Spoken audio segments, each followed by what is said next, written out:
They told you it was an open-end shut case. A rock star, a needle, a note, a gun. The tortured voice of a generation had finally silenced himself. The world wept, the headlines screamed, and the Seattle Police Department closed the file. It was clean. It was simple.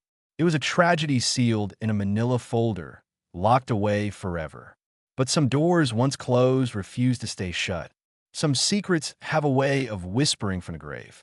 And the story of Kurt Cobain's final hours was never the story you were told. It began with a body, cold in a greenhouse room above a garage. It should have ended there, but it didn't, because the evidence, the real evidence, didn't tell a story of despair. It told a story of a struggle. It told a story of fear. And it pointed to a chilling possibility that was dismissed before the investigation ever truly began. New forensic analysis, buried for decades, now suggests the most damning part of his final note. The part that reads like a goodbye was written by someone else. The shotgun found cradled in his arms didn't match the weapon documented in initial police photos, a detail so glaring it defies explanation. Neighbors reported hearing voices, an argument, inside the house just minutes before the single, deafening shot echoed through the quiet Seattle neighborhood. He wasn't supposed to be there. He was supposed to be in Los Angeles, in rehab, getting clean. But he fled. He came home. And home, the one place he should have been safe, became his tomb.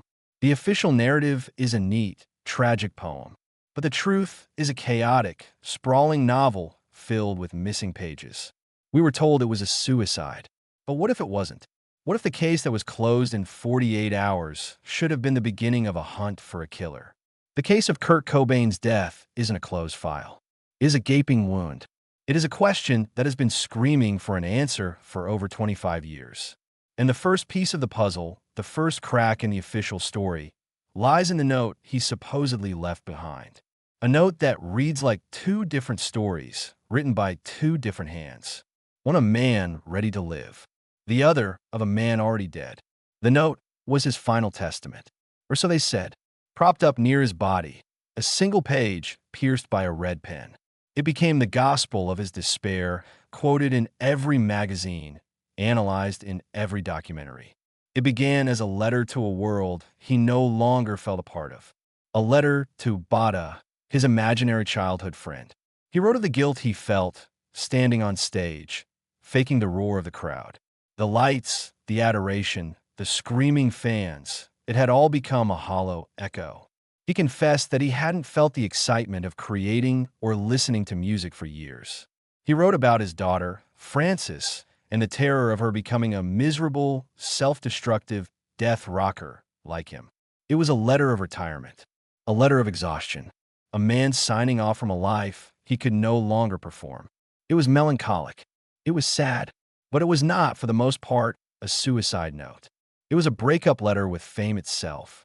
It read like an artist's final, desperate attempt to reclaim his own soul by walking away from the machine that was devouring it. But then something changes. The handwriting, the pressure of the pen, the tone itself, it shifts. The last four lines are different. They are cramped, scrawled, almost an afterthought. A chilling addendum that transforms a letter of farewell to a career into a farewell to life. Please keep going, Courtney, for Frances, for her life, which will be so much happier without me. I love you. I love you. These are the words that sealed his fate in the public eye. These are the words that confirmed the narrative. But multiple world-renowned handwriting experts have looked at that note, and they all saw the same thing. A disruption, a forgery. They claim, with professional certainty, that the main body of the letter and those final, fatal lines were not written by the same person. It was as if someone had found his letter about quitting the band, about walking away from the circus, and added a deadly postscript. Who would do that? Who would take a man's weary resignation and twist it into a death warrant? The police never seriously considered it. They saw what they wanted to see. They saw what the world needed to see. A simple, tragic ending. But the note is anything but simple. It's a fractured document, a battleground of ink and intention. One part is a man pleading for his life back. The other is a cold, final signature on his own death certificate. If he didn't write those last lines, then who did? And what does that say about the final moments in that lonely room above the garage? The note was the first inconsistency. The shotgun would be the second. And this one was a smoking gun in a case that was supposed to have none. The weapon was a Remington Model 1120 gauge shotgun. The official story is that Kurt Cobain bought it not for protection, not for sport, but for one singular, final purpose. They said he barricaded himself in the greenhouse, laid the long barrel against his chest, and pulled the trigger with his thumb. The result was catastrophic, instant. The police arrived, took their photos, and logged the gun into evidence. A straightforward, if gruesome, piece of the puzzle. But when you look closer, the pieces don't fit. The crime scene photographs taken by the Seattle police show the shotgun resting on Kurt's chest, the barrel pointed toward his chin, his left hand loosely gripping the barrel. The spent shell casing was found to his left. But the report filed by the first officers on the scene and subsequent evidence photos tell a different story. They show the shell casing on the right side of his body. A small detail, perhaps, an easy mistake to make in a chaotic scene. But how does a shotgun eject a shell across a man's body, defying its own mechanics? It doesn't. It was an impossibility that was never questioned. And then there was the gun itself. Tom Grant, the private investigator hired by Courtney Love to find Kurt in the days before his death, was one of the few people who saw the official evidence photos before they were locked away. He noticed something else, something disturbing. He claimed the shotgun in the published Polaroids, the ones released to the public, was not the same gun he saw in the original, undeveloped crime scene photos. The position was different. The scene felt rearranged. Was the scene tampered with? Was evidence manipulated before the official photographer arrived? And if so, why? The most damning fact, however, was something the police couldn't explain away. The shotgun, the one he supposedly held against his own body and fired, had no clear, usable fingerprints on it. Not on the stock, not on the trigger, not on the barrel. The police reports suggest the prints were smudged. Smudged, as if someone had tried to wipe it clean. Why would a man about to take his own life meticulously wipe his fingerprints from a weapon? It makes no sense, unless he wasn't the last one to hold it. Unless the gun was placed in his hands after the shot was fired. A shotgun with no prints. A shell casing that defied physics. A crime scene that felt staged. The weapon wasn't a clue. It was another question mark in a room full of them. It screamed of a cover-up, of a rush to judgment. And yet, the police remained silent. They had their story, and they were sticking to it. But outside the house, in the quiet, manicured neighborhood of Denny Blaine, someone else had a story too. A story of voices. A story of an argument. A story that placed someone else in that room, with Kurt Cobain, just moments before he died. The official timeline of Kurt Cobain's death is a ghost story. It's a narrative built on absences, on silence. The police concluded he had been alone in that greenhouse for at least 2 days, a lonely vigil before a final, desperate act. They painted a picture of absolute isolation. A man cut off from the world, stewing in his own pain, with only a needle and a shotgun for company. But that picture is a lie. It's a fabrication shattered by the testimony of his own neighbors. On the day the shot was heard, people living near the sprawling Lake Washington property reported hearing something that didn't fit the official story at all. They heard voices. Not one voice, but two. They described an argument. Faint but unmistakable, coming from the Cobain residence. This wasn't the sound of a man in silent contemplation. This was the sound of a confrontation. Who was he arguing with? The police had no answer because they never truly asked the question. They dismissed the reports as irrelevant, as the confused ramblings of neighbors who couldn't possibly have heard what they thought they heard. But the reports were specific. They placed another person at the scene, in the house, moments before the end. This testimony rips the heart out of the suicide theory. A man planning to kill himself doesn't typically get into a heated argument right before doing it. But a man fighting for his life might. A man being threatened might. The presence of another voice changes everything. It transforms the scene from a place of self-inflicted tragedy to a potential crime scene. It suggests that Kurt was not alone in his final moments. He had company, unwanted company. The official report contains no mention of this. No follow-up interviews. no investigation into who might have been there. It was an inconvenient truth, and so it was scrubbed from the record, buried under the weight of the accepted narrative. Why? Why ignore a lead that suggested foul play? Was it incompetence? Or was it something more deliberate? A conscious decision to steer the investigation away from any possibility other than suicide. The image of Kurt, the lone, torture artist, was a powerful one. It was a story the world could understand. The story of a murder, of a conspiracy, was messy. It was complicated. It was a story no one in a position of power wanted to tell. And so, the voices were silenced. The neighbors' words faded into the background noise of the media circus. But the question lingers, a haunting echo in the Seattle rain. Who was in the house with Kurt Cobain? And what was their argument about? The answer to that question could unlock the entire mystery. But to find it, we have to go back. Back to the beginning.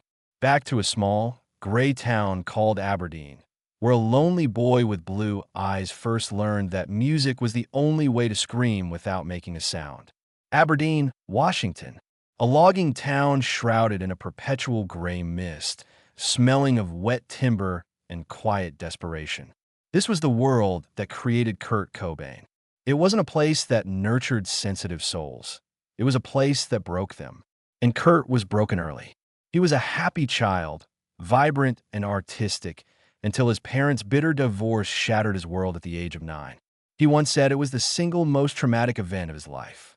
He felt ashamed. He felt abandoned, shuffled between relatives, sleeping on couches, never truly having a home again. He became a ghost in his own life. He retreated inward into his drawings, his journals, and his music. The darkness of Aberdeen seeped into his bones, but it also fueled his art. He found solace in the raw, angry energy of punk rock. It was a sound that matched the chaos he felt inside. It was a language for his pain. He was the outcast, the weirdo, the sensitive boy who didn't fit into the town's blue-collar, hypermasculine mold. He was relentlessly bullied. He found his tribe in other misfits, other kids who felt like they had been born on the wrong planet. Together, they dreamed of escape. For Kurt, the guitar was his passport. It wasn't just an instrument. It was a weapon against the suffocating silence of his life. He poured all of his loneliness, his rage, and his yearning into those 6 strings. The melodies he wrote were hauntingly beautiful. The lyrics were raw, poetic, and painfully honest. He was writing the soundtrack to his own alienation, never knowing that millions of other kids felt just as alienated as he did. They were all waiting for a voice. They were all waiting for him. When he formed Nirvana, it wasn't about fame or money. It was about survival. It was about creating a space where he and his friends could be loud, be angry, be themselves. They were just a small-town punk band making noise in a garage. But that noise was about to become an earthquake. That noise was about to shake the foundations of the music industry and turn a forgotten boy from Aberdeen into the unwilling savior of a generation. He had a voice that could articulate the formless anxiety of an entire demographic. He just didn't know that the same voice that would set the world on fire would also be the one that led him into a darkness from which he could never escape. The escape he dreamed of wasn't fame. It was peace. But the world was about to give him one and deny him the other forever. The explosion was immediate and absolute. One moment, Nirvana was an underground band from the Pacific Northwest, beloved by a small cult of punk rock purists. The next, they were the biggest band in the world. The catalyst was a single song, a single video, Smells Like Teen Spirit. It was an anthem of apathy and rebellion that, ironically, became a global phenomenon. The album, Nevermind, knocked Michael Jackson off the #1 spot. Suddenly, the entire cultural landscape shifted. The slick, polished artifice of 80s pop was bulldozed by the raw, unvarnished angst of grunge. And at the center of this seismic shift was Kurt Cobain. A man who hated everything the system represented was now its biggest product. He was on the cover of every magazine. His face was on t-shirts worn by the very same jocks who used to beat him up in high school. He had become a brand, a commodity, the reluctant messiah of Generation X. And he hated it, every second of it. The fame he never wanted became a prison with invisible bars. The cameras followed him everywhere, their flashes like relentless bursts of gunfire. The media dissected his every word, his every lyric, twisting his art into simplistic headlines. They called him the spokesman for a generation, a title he rejected with every fiber of his being. He didn't want to lead anyone. He was just trying to navigate his own pain. The pressure was immense, suffocating. The more famous he became, the more he retreated. The chronic, undiagnosed stomach pain that had plagued him for years intensified under the stress. He turned to heroin, not as a recreational rock star indulgence, but as a form of self-medication. It was the only thing that numbed the physical agony and the psychic torment of his existence. It was a shield against a world that was demanding too much from him. He was trapped in a feedback loop of his own creation. He wrote songs about feeling alienated and trapped, and the world screamed for more, trapping him further. His authenticity was the very thing that made him a star, and the stardom was the very thing that was killing his authenticity. Everyone wanted a piece of him. The record label, the media, the fans. They all projected their own hopes, dreams, and frustrations onto his fragile frame. He was a symbol, a canvas onto which an entire generation painted its disillusionment. But beneath the symbol was a man, a sensitive, broken man from a small, sad town who just wanted the pain to stop. The machine was in full motion now, and it was a machine that had no brakes. It would chew him up, digest his pain, and sell it back to the world. And soon, there would be nothing left of the man himself. Into this whirlwind of chaos and despair walked Courtney Love. She was not a quiet force. She was a hurricane. The lead singer of the band Hole, she was ambitious, intelligent, and just as damaged and hungry as Kurt was. Their connection was instant, a volatile fusion of two people who saw their own scars reflected in the other. Their relationship became a public spectacle from day one, a punk rock Romeo and Juliet for the 90s. They were the grunge king and queen, a vortex of love, addiction, and controversy. To some, she was his Yoko Ono, the manipulative siren who was steering him toward destruction. To others, she was his equal, the only person on the planet who truly understood the bizarre reality of his life. The truth, as always, was far more complex. She was both his anchor and his storm. They bonded over their shared troubled childhoods, their love of music, and their mutual dependence on heroin. Their addiction became intertwined with their love story, a shared secret that isolated them from the rest of the world. They created their own private universe, a fortress against the pressures of fame. But that fortress was also a prison. When their daughter, Frances Bean, was born, it should have been a moment of salvation. But it became a new source of torment. A now infamous Vanity Fair article portrayed them as reckless junkies, unfit parents, leading to a brutal custody battle that nearly destroyed them. They were fighting for their child, fighting their addictions, and fighting a world that seemed determined to tear them apart. The public narrative painted Courtney as the villain, the one in control. Whispers followed her everywhere, that she was using him for his fame, that she was jealous of his talent, that she was the one pushing him deeper into the abyss. Friends of Kurt worried that she was isolating him, controlling his finances, his access to people. He seemed to be shrinking, fading, while her star was on the rise. Was she his savior, the fierce protector who stood by him? Or was she the architect of his downfall, the one who tightened the screws on his gilded cage? The answer isn't simple. Their love was real, but it was also toxic, a codependent dance on the edge of a razor blade. She represented everything he was drawn to and terrified of: chaos, ambition, and a mirror to his own self-destruction. And as his life began to spiral out of control in the final months, her role would become the most debated, most scrutinized, and most mysterious element of his entire story. The first tremor of the coming earthquake happened in Rome in early March 1994. Nirvana was on a European tour, and the relentless cycle of travel, performance, and pressure was grinding Kurt down to nothing. He was physically ill, emotionally exhausted, and his voice was shot. The tour was canceled, and he flew to Rome to meet Courtney and Frances. It was supposed to be a respite, a chance to breathe. Instead, it became a dress rehearsal for death. On the morning of March 4th, Courtney woke to find him unconscious. He had overdosed on Rohypnol, a powerful tranquilizer, washed down with champagne. He was rushed to the hospital, comatose. The official story, released to the press, was that it was an accidental overdose.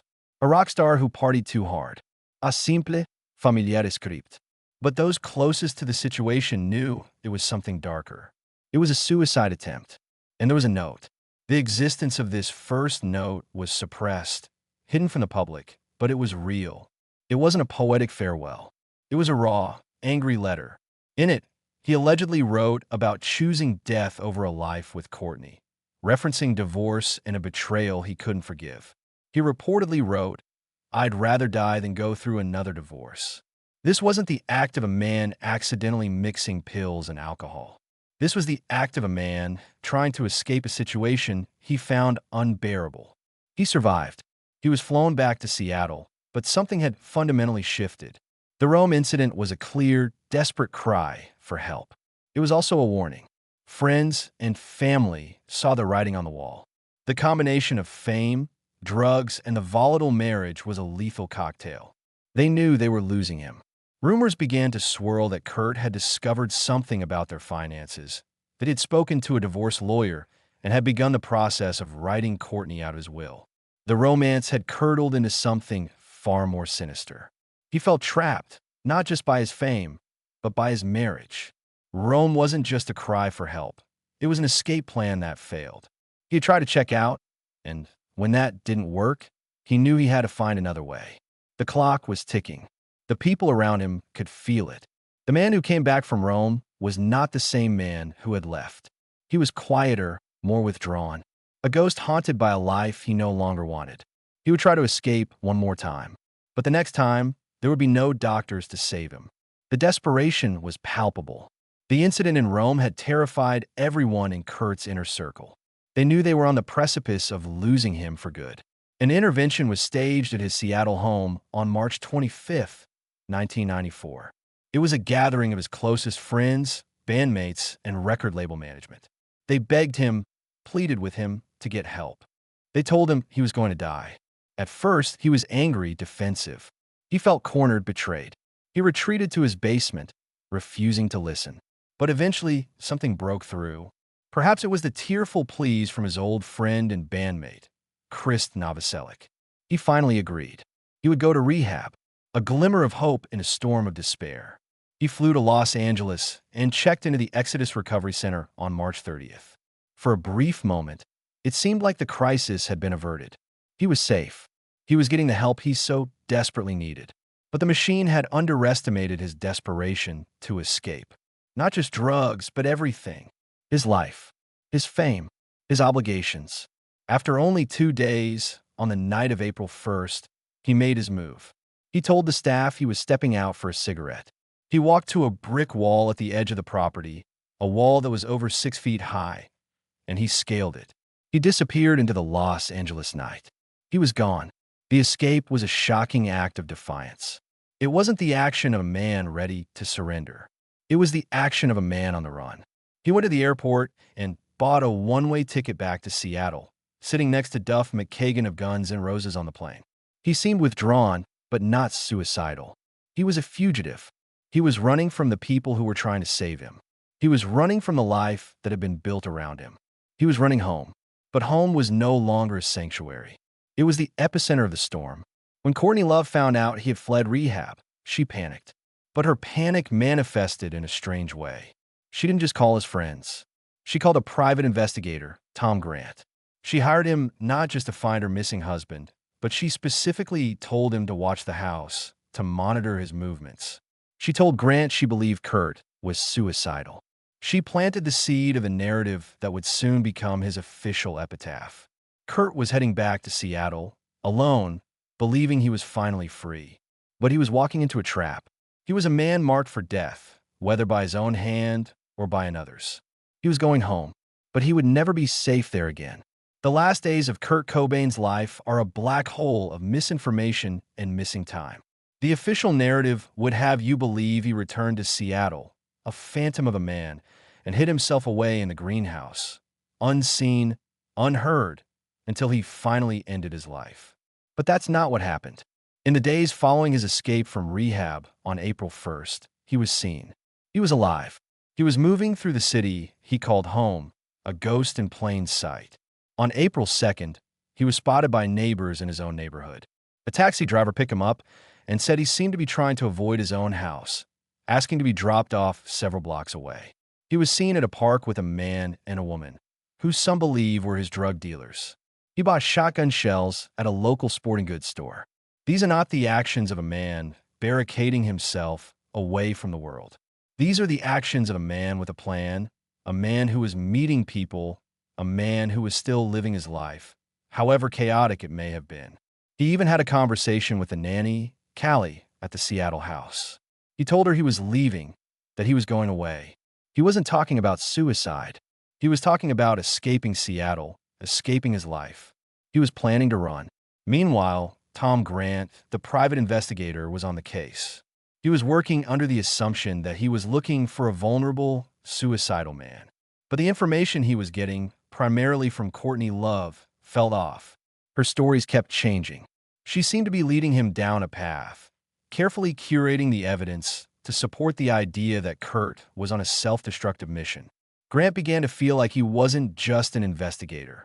He was a pawn in a much larger game. One of the most significant pieces of information Grant uncovered was the use of Kurt's credit card. Attempts were made to use the card on April 5th and 6th. After the time, the medical examiner would later determine he was already dead. The attempts were unsuccessful because the card had been canceled. Who was trying to use Kurt Cobain's credit card after he died? A ghost?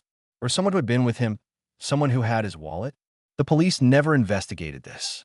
It was another loose thread they refused to pull. The missing hours are a canvas of fear and confusion. Kurt was out there. He was talking to people. He was making plans.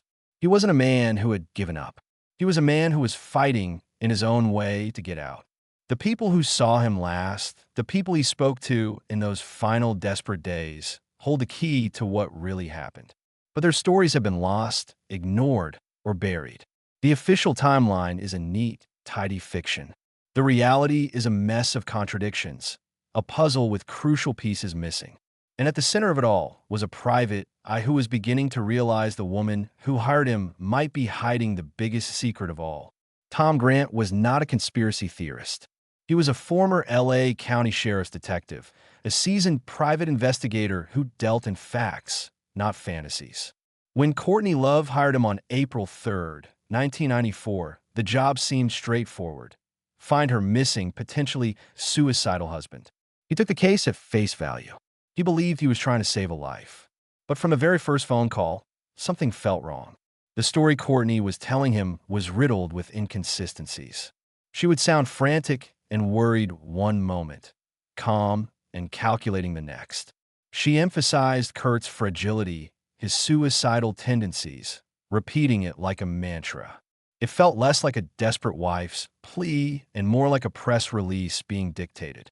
Grant began to suspect he was being manipulated, used to build a narrative. He wasn't just hired to find Kurt. He was hired to be a witness to a story that was already written. He flew to Seattle and teamed up with Kurt's best friend, Dylan Carlson, the man who had purchased a shotgun for Kurt weeks earlier.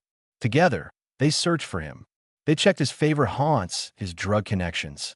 They even broke into the Seattle house to look for him, finding no sign of him. But during this search, Grant's suspicions deepened. He discovered that contrary to what Courtney had told him, she had not filed a missing persons report under her own name. She had filed it under the name of Kurt's mother, Wendy O'Connor, without her permission, impersonating her on the phone to the police. Why the deception? Why the elaborate charade? It seemed designed to create a public record of Kurt's instability while keeping her own name out of it. Grant started to believe the entire operation was a smokescreen. He felt that Courtney knew, or at least suspected, where Kurt was. The phone calls, the search, the drama, it was all performance. He came to a chilling conclusion. He wasn't tracking a man who was hiding to kill himself. He was tracking a man who was hiding from his wife. A man who was planning to leave her, to start a new life. The talk of divorce, which had been simmering for weeks, now seemed like the central motive. Kurt wanted out. He had contacted a top divorce attorney. He was in the process of cutting her out of his will. This wasn't a man giving up on life. This was a man trying to take his life back. Tom Grant's investigation quickly morphed from a search and rescue mission into something far more sinister. He realized he might be an unwitting accomplice in the creation of a public alibi. The case files he meticulously kept, the conversations he recorded, they painted a picture not of a grieving widow, but of a master manipulator controlling the narrative from afar. He believed Kurt Cobain was not suicidal. He believed Kurt was afraid, and he was beginning to understand why. Let's go back to that room. The small, sterile greenhouse above the garage. A place designed to nurture life, to let in the sun. But on April 8th, 1994, it was a tomb. The official photographs, the ones they didn't want you to see, tell a story that conflicts with the tidy narrative of suicide. Forget for a moment what you've been told, and just look at the scene. He was found lying on the floor. The Remington shotgun was across his chest. One hand was still gripping the barrel. A single, self-inflicted gunshot wound to the head. Beside him, his wallet, open to his driver's license, as if he needed to identify himself. His so-called suicide note was nearby, stabbed into a planter with a red pen. His drug kit, a cigar box, was on the floor, its contents neatly arranged. Too neatly. A man in the throes of a suicidal depression, who has just injected a massive overdose of heroin, is not typically concerned with housekeeping. The orderliness of the scene was the first red flag. It felt staged, arranged, a tableau designed to be discovered. Then there's the blood, or rather, the lack of it. A point-blank shotgun blast to the head is an explosively violent event. It produces a significant amount of blood spatter. Yet, the scene was described as having very little visible blood on the walls or surrounding surfaces. The amount of blood present was inconsistent with the cause of death. It was another detail that didn't add up, another piece that didn't fit the puzzle. But the most chilling element of the scene is the symbolism. The greenhouse, a glass house, a place where you are perpetually on display. It was a metaphor for his entire life. He had spent years in the public eye, his every move scrutinized, his pain consumed as entertainment. And here, in his final moments, he was once again in a glass box. Trapped, exposed. The position of his body, the placement of the note, the neatly arranged drug kit. It all felt less like a desperate, chaotic act of self-destruction and more like a carefully constructed message. A message meant to be read a certain way. The police read it as a suicide. They saw the props, the gun, the note, the drugs, and they closed the book. But what if they read the message wrong? What if the scene was arranged by someone else to tell a specific story? A story that would cover up a much darker truth. The greenhouse wasn't a sanctuary for a final, private moment. It was a stage, and the final act of Kurt Cobain's life had been written, directed, and produced by a hand that was not his own. The cornerstone of every murder investigation is the medical examiner's report. It is the science that cuts through the emotion, the hard data that tells the story the body cannot. In the case of Kurt Cobain, the toxicology report revealed something that should have stopped the entire investigation in its tracks. It should have changed the cause of death from suicide to undetermined. But it didn't. The report showed that at the time of his death, Kurt Cobain had 1.52 milligrams of heroin per liter of blood in his system. To a layperson, that's just a number. To a medical expert, it is a staggering, almost unbelievable figure. It is 3 times the average lethal overdose. 3 times. Medical professionals and toxicologists who have reviewed the case have stated, unequivocally, that a dose that high would have been almost instantly incapacitating. Not in minutes. In seconds. The effect would have been like a switch being flipped. He would have been rendered unconscious, comatose, before he could even pull the needle from his arm. And this is where the official story completely collapses. We are asked to believe that Kurt Cobain injected himself with a dose of heroin that would have incapacitated even the most hardened, long-term addict. Then, with his system flooding with this massive overdose, he managed to calmly and neatly pack away his syringe and other paraphernalia into their cigar box. Then he picked up a long, heavy 20-gauge shotgun, positioned it perfectly on his chest, and used his thumb to reach up and pull the trigger. It is a sequence of events that defies medical science. It is, according to many experts, a physical impossibility. A person on that much heroin does not have the motor skills, the consciousness, or the time to perform such a complex series of actions. They would be on the floor, unconscious, within moments of the injection. So how did it happen? There is only one logical explanation that fits the medical evidence. The heroin was administered first, rendering him unconscious. And then someone else put the shotgun in place and pulled the trigger. The massive heroin dose wasn't part of the suicide. It was the tool used to subdue him, to make the murder look like a suicide. The police and the medical examiner never publicly addressed this glaring contradiction. They simply stated the cause of death was a shotgun wound. They ignored the fact that he should have been already dead, or at least completely incapacitated, long before any trigger was pulled. The heroin in his veins doesn't scream suicide. It screams murder. It's the most compelling piece of physical evidence that suggests foul play, and it has been systematically ignored for decades. The note is the emotional centerpiece of the official narrative. It is presented as Kurt's final, heartbreaking goodbye. But if you read it without the tragic context, a different document emerges. The first 90% of the letter is not about suicide. It's about music. It's about fame. It's a man explaining why he can no longer be the person the world wants him to be. He talks about his loss of passion, his inability to pretend for the fans, his guilt over not enjoying the adoration.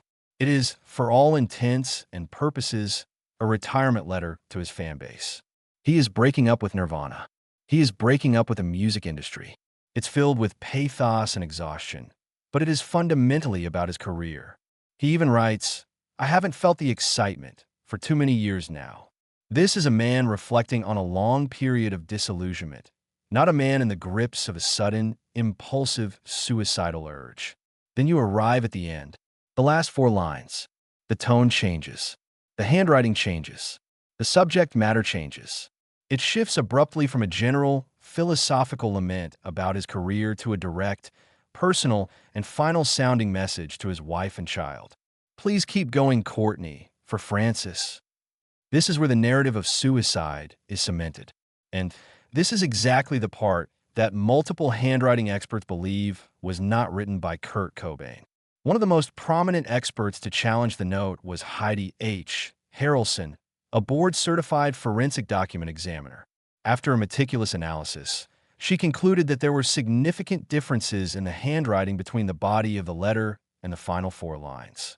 The slant, the letter formations, the pressure, they were inconsistent. It was her professional opinion that those lines were likely added by another person. Think about the implication of that. Someone finds a letter Kurt has written about quitting the band. A letter that could be used in a divorce proceeding as proof of his intent to stop working, affecting alimony and asset division. And they add a few lines to the bottom. They weaponize his artistic despair, twisting it into a confession of suicide. It becomes the perfect cover. It's a forgery hiding in plain sight. The Seattle Police Department, however, relied on a single, cursory examination by one of their own officers, who deemed the handwriting consistent. They never submitted the note to an independent, unbiased forensic document examiner. They accepted it at face value because it fit the story they wanted to tell. The note wasn't a suicide note. It was 2 documents. The first was a sad but hopeful declaration of independence from a life he no longer wanted. The second was a death sentence, scrawled at the bottom by an unknown hand. The pen, in this case, was not mightier than the sword. It was the accomplice to the shotgun. Let's talk about the physics of the act itself. The Remington Model 11 shotgun is not a small weapon. It has a long stock and a long barrel. For a man of Kurt Cobain's height and arm length to position the butt of the stock against the floor, lean over it, and reach the trigger with his thumb is an incredibly awkward, difficult maneuver. While not impossible, it is an unlikely position for a suicide. But the position is only part of the problem.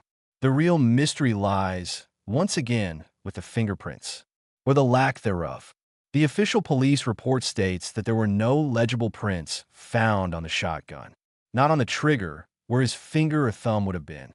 Not on the stock, where he would have held it to steady it. Not on the barrel, which his other hand was supposedly gripping. The report offers a weak explanation. The prints were smudged. But who smudges fingerprints? People who are trying to wipe them away. Why would a man about to end his own life carefully wipe the weapon clean of any trace of his own touch? It's a nonsensical act that runs contrary to the psychology of suicide. The act is one of desperation, of finality. It is not a time for meticulous crime scene sanitation. A wiped gun points to only one thing: a third party. Someone who handled the weapon and did not want to be identified. Someone who understood that fingerprints are evidence. The lack of prints on the trigger is particularly damning. The pressure required to pull a trigger, especially with a thumb from an awkward angle, would almost certainly leave a print, or at least a partial one. To find nothing is highly suspicious. It suggests the trigger was pulled by a hand that was either gloved or wiped away. Furthermore, there were no prints found on the shotgun shells in the box next to him. He supposedly loaded the gun himself, yet left no trace on the shells he would have handled. Again, it paints a picture of a scene that has been carefully cleaned. The evidence was not just collected, it was sanitized. The shotgun, the central piece of evidence, tells a story of another person's presence. A person who knew enough to erase their tracks. The police accepted the smudged prints explanation without question. They didn't see it as a red flag for foul play. They saw it as another minor anomaly in a case they were eager to close. But for anyone looking objectively, the clean gun is a smoking gun. It poses a chilling question that hangs over the entire case. If Kurt Cobain didn't pull the trigger, who did? And why would they go to such lengths to make it look like he did? In the chaotic final days of a person's life, the lines between friend, enabler, and enemy can become blurred. The people in Kurt Cobain's orbit during that last week in Seattle form a cast of characters in a tragedy, each holding a small piece of the puzzle, each with a story that doesn't quite add up. There's Dylan Carlson, Kurt's stoic and loyal best friend. It was Dylan who, at Kurt's request, purchased the Remington shotgun. Kurt had told him he needed it for protection, that there were prowlers around his property. Dylan, ever the trusting friend, believed him. He bought the gun legally and gave it to Kurt. He would later be haunted by this act, a pawn in a game he didn't understand. He was one of the last people to see Kurt alive, joining Tom Grant in the search. But his memory of those days is clouded by his own drug use, a fog that has made his testimony tragically unreliable over the years. Then there's Callie DeWitt, the male nanny for Francis Bean. He was at the Seattle house when Kurt returned from Los Angeles. He spoke to him. He was one of the last people to have a real conversation with the rock star. Callie's account is crucial. He has stated that Kurt did not seem suicidal. He seemed like he was running from something, planning to leave town. His testimony directly contradicts the narrative of a man holding up to die. Yet his story is often relegated to a footnote. Why wasn't he considered a key witness in a potential homicide investigation? His words painted a picture of a man who still had plans, a man with a future he was trying to reach. And then there is the inescapable presence of Courtney Love, directing the entire affair from Los Angeles. Her phone calls to Tom Grant, her manipulation of the missing persons report, her constant and evolving stories. They place her at the center of the mystery, even from 1,000 miles away. Her motives have been debated endlessly. Was she a frantic wife trying to save her husband, or a calculating woman setting the stage for a story she needed the world to believe? The people around him were a collection of good intentions, compromised loyalties, and hidden agendas. In the fog of addiction and fame, trust was a currency that had lost all its value. Everyone had their own version of the truth, their own interpretation of the events. But somewhere in that tangle of conflicting stories lies the real one, the one the police never bothered to unravel. In the rush to close the case, key witnesses were overlooked and crucial testimony was ignored. The human element, the complex web of relationships surrounding Kurt, was flattened into a simple, tragic caricature. But the people in his life knew the truth was anything but simple. The world stopped for a moment on April 8th, 1994. When the news broke, it was a cultural body blow. The voice of a generation had been silenced. The media descended on Seattle like a flock of vultures, and the story was immediately cast in stone. It was the story of a rock and roll cliché. The tortured artist who couldn't handle the fame, who succumbed to the needle and the darkness. It was tragic, it was romantic, and it was easy to sell. The Seattle Police Department, overwhelmed by the media frenzy and perhaps intimidated by the high-profile nature of the case, seemed eager to provide a simple answer. Within hours of discovering the body, before a full autopsy had been performed, before any real investigation had taken place, they were already leaking to the press that it was a clear case of suicide. They fed the narrative the world was hungry for. The case was officially closed with breathtaking speed. There was no serious consideration of an alternative theory. The inconsistencies, the impossible heroin level, the questionable note, the wiped shotgun, the neighbor's testimony, were swept under the rug. They were treated as minor details, not as major red flags that demanded a homicide investigation. The media, for its part, ran with the official story. They canonized him as a martyr of rock and roll, a member of the tragic 27 Club. His complex life was reduced to a cautionary tale. His pain was packaged and sold as the price of genius. Anyone who dared to question the official narrative was immediately branded a ghoul, a conspiracy theorist trying to profit from tragedy. Tom Grant, the private investigator, was one of the first to speak out, presenting his meticulously documented case file. He was dismissed. The filmmakers and journalists who followed, who pointed out the scientific and logical fallacies in the suicide theory, were marginalized. The world had its story, and it was a story that served a purpose. It provided a neat, tidy ending to a messy life. It absolved the music industry, the media, and perhaps even the people closest to him of any culpability. If he killed himself, then no one else was to blame. It was his choice, his despair, his ending. But the truth was an inconvenience. The possibility of murder was a complication that would tarnish the romantic myth. And so, the machine that had built him up and torn him down now worked to bury him, not just in the ground, but under a mountain of carefully constructed lies.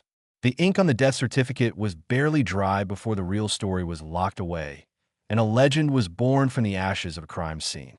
Let's be clear. The questions surrounding the death of Kurt Cobain are not the product of wild fantasy or baseless speculation. They are born from the facts of the case itself. They are born from the evidence that was ignored, the science that was dismissed, and the witnesses who were never properly heard. Let us ask the questions again, not as whispers, but as indictments. Why was the case closed so quickly before a full and thorough investigation could be conducted? In a high-profile death with so many irregularities, why the rush to judgment? Why did the Seattle Police Department never seriously investigate the forensic evidence that suggests the last 4 lines of the so-called suicide note were forged? A potential forgery at the heart of the case, and it was ignored. Why was the public told he had a lethal dose of heroin in his system, when the actual amount was 3 times a lethal dose, a level that medical experts say would have rendered him instantly unconscious? How could a man in that state perform the complex actions required to shoot himself? Why were there no usable fingerprints on a shotgun, the trigger, or the shells he supposedly handled? Why would a suicidal person meticulously wipe the weapon clean? This is a hallmark of a staged scene, not a suicide. Why was the testimony of neighbors who heard an argument in the house minutes before the shot was heard completely disregarded? This evidence placed another person at the scene at the time of death. Why was the mysterious use of Kurt's credit card after his estimated time of death never investigated? Who had his wallet? Who was trying to access his money when he was already gone? Why did the lead investigator on the case, years later in an interview, admit that he would have reopened the case as a homicide if he had known then what he knows now? These are not trivial questions. They are fundamental flaws in the official story. Each question is a crack in the foundation of the suicide theory. And together, they form a web of doubt so dense that it is impossible to ignore. For over 25 years, these questions have been screaming for answers. They have been dismissed by authorities and mocked by those who prefer the simpler, more poetic myth. But facts do not go away. Evidence does not expire. The questions don't just remain. They have grown louder with every passing year. They demand to be answered. They demand a new investigation. They demand the truth. His voice still echoes. Turn on the radio, and you will hear him. The raw, guttural scream, the hauntingly beautiful melodies. His music is immortal. It still speaks to the lonely, the disenfranchised, the kids who feel like they don't belong. He gave a voice to the voiceless, and for that, his legacy is secure. He changed music forever, but his legacy is also forever entwined with the darkness and mystery of his death. It is a story with a final chapter that feels torn out, rewritten, and forged. The tragedy is not just that he died so young. The tragedy is that we may have been lied to about how he died, and that lie has shaped the way we remember him. We remember him as the man who gave up, who chose to leave. But what if he was the man who was fighting to stay?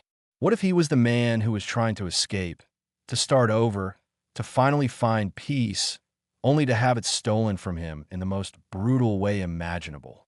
That changes everything. It reframes his entire life, and it casts a long, dark shadow over his death. The haunting isn't just his music, which plays like a ghost on the airwaves. The haunting is the injustice, the feeling that the truth was sacrificed for a more convenient narrative, the feeling that a crime was committed and it was never punished. His art was about raw, brutal honesty. He despised fakes, phonies, and the polished lies of the corporate world. There's a deep, moral irony in the fact that his own death may be the biggest lie of all. We owe it to his memory, to the honesty he championed to demand the real story. We listen to his songs about betrayal, about being trapped, about feeling used, and we can't help but wonder if he was writing his own eulogy without even knowing it. The music he left behind is a treasure, but it is also a map that leads back to that room, back to the inconsistencies, back to the unanswered questions. His songs play on, but the final chord of his life story remains a dissonant, jarring, and unresolved note of profound injustice. They say that time heals all wounds, that the past should be left in the past. But some wounds don't heal. They fester. And some truths don't fade. They wait. The death of Kurt Cobain is more than just another rock and roll tragedy. It is a case study in the failure of justice, in the power of narrative, and in the chilling ease with which a convenient lie can bury an inconvenient truth. The evidence for a full-scale homicide investigation is not just compelling, it is overwhelming. The forensic toxicology that makes the official sequence of events a medical impossibility. The expert handwriting analysis that points to a forged suicide note. The wiped shotgun, clean of the fingerprints of the man who supposedly used it to kill himself. The eyewitness testimony placing other people at the scene. The financial motives swirling around a potential divorce. Any single one of these elements would be enough to trigger a homicide investigation in a normal case. But this was not a normal case. This was Kurt Cobain, and the world needed a myth more than it needed the truth. So they closed the file. They locked the evidence away in a dusty room and told the world to move on. But we can't move on because the story doesn't make sense. The facts cry out, a silent scream from a 25-year-old crime scene. The case was officially closed, but for anyone who has looked at the actual evidence, for anyone who has listened to the experts, for anyone who has simply applied logic to the official story, it is clear. The case was never solved. It was abandoned. And so, it remains what it has always been, a case that never truly closed. The story isn't over. The truth is still out there, waiting. It's in the police files that remain sealed. It's in the hearts of the people who know what really happened that day. They say some stories have no ending, but this one does. It's just waiting, locked away in a city's cold archives, for someone brave enough to finally force it open and tell the world what really happened in that lonely room above the garage. The case was closed, but the truth never dies.